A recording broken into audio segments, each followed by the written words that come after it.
piraso ito kasi maliliit lang yung babae ng si Bunso.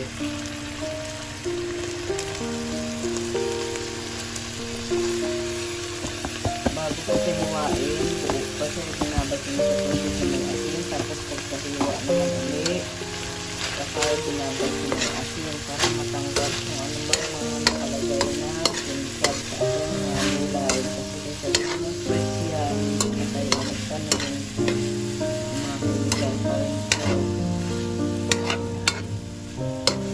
Kahit yung karne, nababad mo na yan, sa asin nilalabas ko, tapos babad ko yung gasan, lagyan ko ng asin, babad yan, tapos kaya madami na mga ilang tao na to, pang-anin siguro, di ba may tira pa, siguro ba ang pasinunso. Yan lang, simple ulam po namin.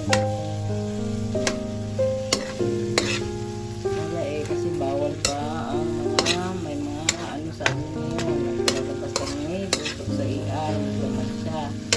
Ito naman,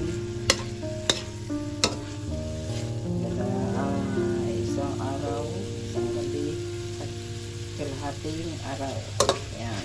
Ito nga sama-sama ang aking pakiramdam. Ayan. Ito na. Simpleng ulam lang. Maya-maya. Anuhin ko na po ito. I-off ko na. Ayan. Sa lahat po pala ng aming subscriber, pakilike and share and comment po. Pakipindot po ng notification bell para lagi kayong updated sa aming mga video. Mag-iingat po tayo palagi. Ingatan po ang ating kalusugan. Importante po yun. At huwag makalimot magdasal sa Panginoon.